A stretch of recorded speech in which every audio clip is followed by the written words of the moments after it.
Hello, welcome to Harish classes. आज आप लोगों का आरजीएस पेपर हुआ है। काफी अच्छा पेपर, इजी भी नहीं कह सकते, बहुत हार्ड भी नहीं कह सकते, क्योंकि ठीक है, पेपर जिन लोगों ने प्रिपरेशन की है उन लोगों के लिए बहुत अच्छा पेपर है। थोड़ी सी कमी है उनका, थोड़ा सा कुछ आप लोगों के गलत हुए होंगे। देखिए तो पेपर अगर ठीक है, बहुत इजी भी नहीं है, बहुत हार्ड भी नहीं है। अगर आपका देखें तो आपके पेपर जो है वो ठीक आया है। ओके, तो चलिए बात करते हैं। Fill in the blank which question आपका 86 number. Near the equator, equator अपनी ये जो पूरा है राउंड शेप जो अपनी अर्थ है उसमें इक्वेटर लाइन, ठीक है, ये इक्वेटर लाइन जो होती है, near the equator the sun blank greater quantities of water. अब यहाँ पे ये क्या है, ट्रुथ में चल रहा है, तो यहाँ बनता है ये आया हुआ भी है, near the equator causes great quantities of water to उठाया हुआ है, तो यहाँ पे क्योंकि ग्रेटर क्वांटिटीज में पानी का। ओके, तो यहाँ पे आपको एच का फॉर्मेट डालना नहीं है। देखिए evaporate third form second form में है, हैव का कोई मतलब है नहीं, ठीक है। Number 87, choose the correct meaning of underline idiom. देखिए इस बार इडियम दिया है, पिछली बार इडियम नहीं दिए थे, तो इडियम भी जो पूछी गई है आपके पे है, जिसने बहुत ज्यादा तैयारी नहीं की उन लोगों का भी ठीक हो, क्योंकि 2 इडियम्स पूछी गई हैं दोनों। He spoke in such a speech feel flat, feel flat का अर्थ, ठीक है, ऑन द ऑडियंस। अब यहाँ पे फील फ्लैट का मतलब वही है, फॉल फ्लैट वही है। फॉल फ्लैट का मतलब होता है ऐसा फॉल क्रिएट करना किसी चीज पर, उसमें चीज आप क्रिएट करना चाहते हो, इफेक्ट क्रिएट लोगों ने नहीं किया, इसलिए आप लोगों का क्या ऑडियो स्पीच के लिए आ रहा है। तो यहाँ पे देखिए ऑप्शन है फेस, ये क्रिटिसिज्म तो आएगा नहीं आप लोगों का। ओके, क्वेश्चन भी नहीं होगा। अनसक्सेसफुल इन एंटरप्राइज, आपका जो फर्स्ट ऑप्शन है fail to create any impact, यहाँ पे जो इफेक्ट है वो सबसे बढ़िया बैठ रहा है इस सेंटेंस में, तो आप लोग इसका फर्स्ट आंसर कर दीजिए। नेक्स्ट 88 है, put the correct form of the verb to complete the sentence. अब यहाँ पे वर्ब पूछा गया आप लोगों से, ठीक है, वर्ब भरना है। आई सपोज, मैं ऐसे सपोज करती हूँ, वेल मैं जब आऊंगी 10 इयर्स, पिछली बार भी आरजीएस में इस टाइप का क्वेश्चन था, आप लोगों ने देखा हो तो, जेलो में से I suppose date when I come back. यहाँ पे देखिए वर्ब कम है, सपोज के साथ में वैसे तो आप लोगों का केम आना चाहिए, बट यहाँ पर प्रेजेंट ही पूछा गया है, में ही आपके कंडीशन सेंटेंस दिया गया है कि 10 इयर्स टाइम ऑल दीज व्यक्ति है, ये मान लीजिए कह रहा है कि मैं 10 इयर्स बाद में आऊंगा तो ये ओल्ड बिल्डिंग्स जो है वो क्या हो जाएंगी, नीचे गिर जाएंगी। तो यहाँ पे नीचे गिर जाएंगी तो फ्यूचर गिर जाएंगी, कंप्लीट हो चुका, तो हैव बीन, ये आ जाएगा इसका आंसर, ठीक है। तो इसका इस प्रकार से आप कर देंगे। नेक्स्ट है 89, change the voice. Voice change करना है इसमें, बहुत इजी आया है। वॉइस के इक्वेशन देखिए एपीओ में ठीक थे, इसमें बहुत इजी पूछे गए वॉइस के। वन सेंड, ये सेकंड फॉर्म है अपनी, ठीक है। सेकंड फॉर्म जब भी आए, हर ए चेक फॉर ए 1000 यूरोज, तो यहाँ पे आप लोगों ने देखा होगा हर आएगा, तो देखिए सी सब में है, दो में है, तो फर्स्ट जो आपका लास्ट वाला है वो काट दीजिए, शी। अब इसके बाद में आपको सेंट है, सेकंड फॉर्म है, तो सेकंड फॉर्म किस में चेंज हो जाती है, वर्ब में। तो यहाँ पे वॉज है, शी के साथ में वॉज, तो हेड तो आएगा नहीं, तो आपका हेड जब आता है जब ये डायरेक्ट इनडायरेक्ट क्वेश्चन होता है, हम वॉज सेंड कर देंगे, बहुत ईजी है, हार्ड है ही नहीं, ठीक है। यहाँ लास्ट में भी चेक कीजिए, बिल्कुल ठीक है, कुछ भी गलती नहीं है।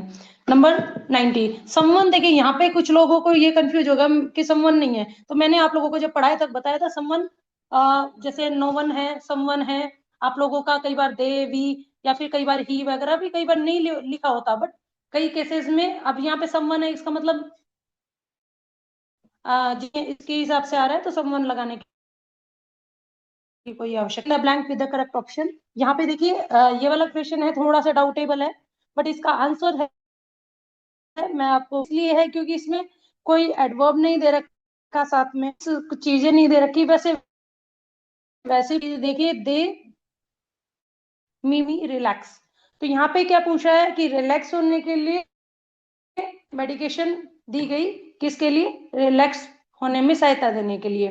तो यहाँ पे दी के सेंस में अगर देखें तो दो फॉर्म तो बिल्कुल ही गलत है। हेड के साथ में गिवन आता तो ये बिल्कुल फॉर्मेट गलत है, और गिवन कभी आता नहीं है थर्ड फॉर्म में। तो ये और ये तो हम क्रॉस कर देंगे। अब हमारे पास टू ऑप्शन बच रहे हैं, विल गिव और विल सॉरी गैव। तो यहाँ पे देखिए विल देंगे, तो देंगे तो नहीं, यहाँ पे है सेंस में यूज किया गया, तो यहाँ पे गैव जो है फॉर्मेट वो ठीक। ओके, नेक्स्ट है fill in the blank with correct determination. Determinate question है, डिटरमाइनर का क्वेश्चन पे आपको बढ़ना है। सबसे पहले मैंने आप लोगों को बताया यहाँ पे वर्ब देखनी है, सब्जेक्ट वर्ब एग्रीमेंट का ही क्वेश्चन होता है ये एक्चुअली क्वेश्चन है। अगर आप सब्जेक्ट वर्ब एग्रीमेंट तक नहीं आएगी है जा रहा है तो देखिए ठीक है। अब यहाँ पे हैज पिछली बार भी पूछा गया था ऐसा ही क्वेश्चन आप लोगों के आरजेस में, इस बार क्वेश्चन रिपीट है। ईच आएगा तो सिंगुलर आएगा कोई ना कोई, और मोर मैनी वगैरह में सिंगुलर की चांसेस कम। यहाँ पे देखिए एप्लीकेंट हैज 7 चॉइसेस, प्रत्येक के पास होती है। जैसे मान लीजिए यहाँ पे कोई है, उसके पास 7 चॉइस के लिए कह रहा है कि भाई तुम्हारे पास ये है ये है ये है, ऐसी 7 चॉइसेस है, तो ईच के सेंस में सेंस आ रहा है। ठीक है, नंबर 92 चूज एंटेनिम्स। देखिए आपके जो दो आए हैं, एक तो एंटेनिम्स आया, एक आपके सिनोनिम्स आया है, तो दोनों ही बहुत ज्यादा हार्ड नहीं दिए इस बार, ठीक दिए हैं।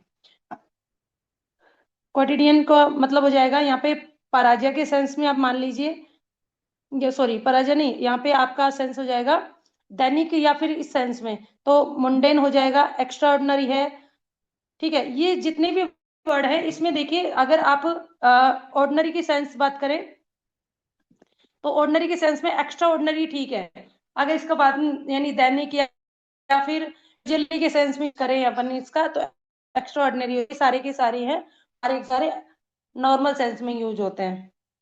फिर number 93 fill in the blank idiom और फ्रेजेस का है, तो please this word in a dictionary. तो आपको ढूंढना है इस, ठीक है, ये इजी है आपका, फ्रेजल वर्ब इजी है ये इस बार। लुकअप, लुकअप का मतलब है ढूंढना, सर्च करना किसी चीज। आइडेंटिफाई द वॉइस, ये इस क्वेश्चन इस बार बहुत अलग सा दिया है। अलग का मतलब इजी, बिल्कुल इजी दे दिए, इतना इजी भी नहीं देना चाहिए भाई, बनवा लेते आप।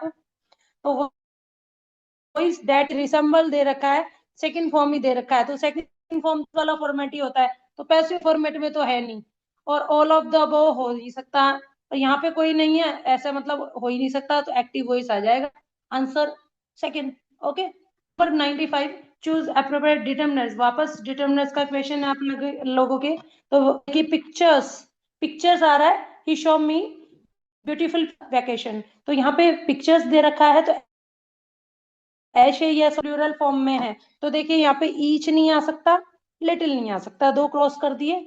मच हम सिंगुलर सेंस में होता है, तो मचेगा, तो ये सारे सिंगुलर हैं, एक ही बच रहा है सम। इतना इजी दे दिया आप लोगों को सारे से सारे, तो अब और कोई बचा नहीं। बहुत इजी होता है डिटरमिनर्स के क्वेश्चन, अगर दिमाग लगा के। 6 fill in the blank with correct article. Article बहुत इजी पूछा है इस बार, कोई डाउट ही नहीं है इसमें। The children are making a noise, बस ए नॉइस कर लीजिए, कोई दिक्कत नहीं है। जीरो आर्टिकल आएगा नहीं यहाँ पे। नॉइस, नॉइस के सेंस में अब आप जीरो आर्टिकल कुछ लोगों ने किया है कुछ, तो वो इसलिए कर दिया होगा, नॉइस को अनकाउंटेबल मानते हुए किया होगा, बट यहाँ पे children are making a noise यानी कुछ कर रहे हैं, तो इस हिसाब से यहाँ पे एनॉइस आ जाएगा, जीरो आर्टिकल आएगा नहीं, एन और ए आएगा नहीं। Number 97 which is of this not synonyms. अब इसमें देखिए थोड़ा सा चेंज है, कई लोगों को पढ़ने में थोड़ी दिक्कत आई होगी। नोट है इसका मतलब और नहीं है, एक ही है जो नहीं है और सारे हैं, तो यहाँ पे 3 सेम मिलेंगे और एक ही अलग मिलेगा। तो यहाँ पे देखिए डिफिकल्ट, डिजास्टर, कैटेस्ट्रॉफी, ये मैंने करवाए हुए हैं, ये सारे सेम ही है। डिवास्टेशन भी वही है। डिजास्टर तो डिस्पुट जो है था वो होता है लड़ाई झगड़ा, तो ये थोड़ा अलग आ जाएगा। ठीक है, नंबर 98 चूज अप्रोप्रिएट कंजंक्शन का क्वेश्चन है आप लोगों का। इस बार आप लोगों के आउट ऑफ सिलेबस कुछ नहीं है, पिछली बार फिर भी वन क्वेश्चन था, इस बार बिल्कुल भी नहीं है। देखिए next, Sara completed her report blank, she had to stay late to get it done. तो देखिए सरा कंप्लीटेड हर रिपोर्ट, मान लीजिए लड़की है सरा, इसने अपना वर्क जो है कंप्लीट कर लिया है। क्या कर लिया है? कंप्लीटेड कर लिया, यानी कि कंप्लीट हो गया। शी हैड टू का मतलब करना पड़ेगा, stay late to get it done. अरे भाई ये वापस उसको करना पड़ेगा क्या? तो डेट ये तो रिजल्ट है नहीं, बिकॉज कोई रीजन नहीं है, कोई कंडीशन नहीं है, इवन तक रुकना पड़ेगा। तो इवन दो ही सबसे बेस्ट ऑप्शन है इसमें, और कुछ। ठीक है। Number 99, fill in the blank with the correct determination. देखिए बहुत इजी डिटर्मिन आ गया, इसलिए इस बार पेपर इजी है। मैं आपको सच बता दूं, आपके डायरेक्ट इनडायरेक्ट का क्वेश्चन नहीं दिया, इस वजह से थोड़ा सा उसमें फिर भी थोड़ा सा हो सकता है। इस बार डिटर्मिनेशन के क्वेश्चन आने से, ठीक है, वी हैव वेरी, वेरी के साथ में देखिए मोर मैनी कभी आ नहीं सकता, फ्यू आएगा, क्योंकि इंफॉर्मेशन की बात कर रहे हैं। तो लिटिल, ठीक है, I have mission very little information, many information, more information, very more कभी होता नहीं, वेरी मैनी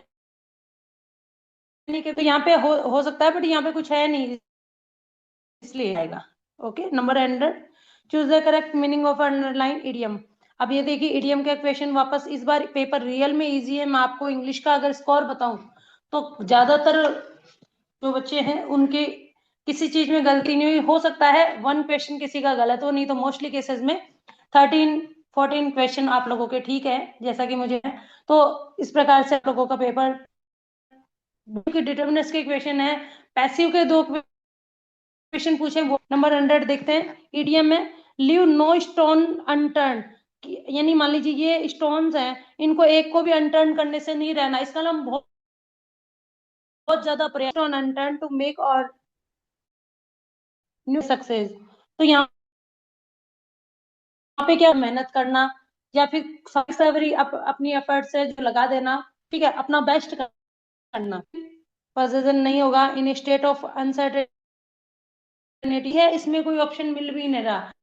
तो to do best for something, किसी चीज का को उस चीज के लिए जी जान से, लीव नो स्टोन अनटर्न का मतलब हो जाएगा किसी भी पत्थर को, इसका मतलब ये नहीं है कि पत्थरों को अपना बेस्ट एफर्ट करना, बेस्ट चीज देना। ओके, तो इसका पेपर की बात कर रहे थे, जो है आपके 2 इडियम्स आए हैं, ठीक है, 2 इडियम्स आए हैं, दोनों की दोनों इजी आई हैं, सभी के सही है ये वाला। ठीक है, आपके 3 क्वेश्चन जो हैं वो आपके डिटर्मिनेंट्स के हैं। तो डिटर्मिनेंट्स के तीनों इसमें सब्जेक्ट है, जिसका सब्जेक्ट वर्ब एग्रीमेंट ठीक है उसको कोई दिक्कत नहीं है। तो ये इजी हैं सभी की, ठीक है। एक क्वेश्चन आप लोगों का आया है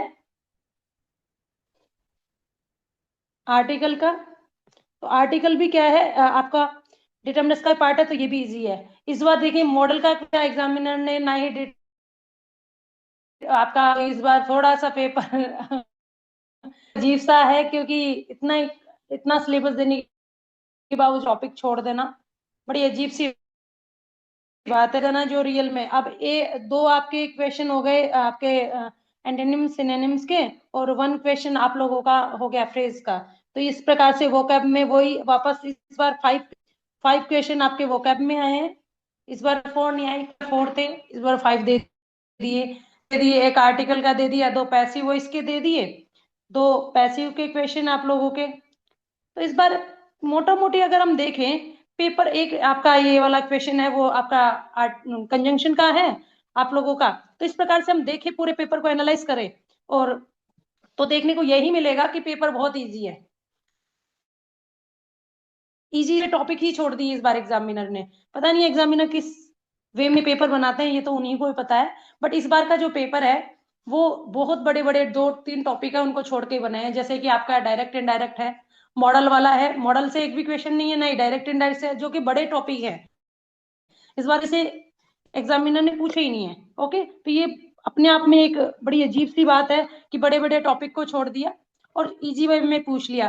आपके 10 साइज में भी 2 क्वेश्चन आए जो हमेशा आते हैं, उसका कोई दिक्कत नहीं है। ईडीएम्स के क्वेश्चन जो बहुत इजी पूछ लिए।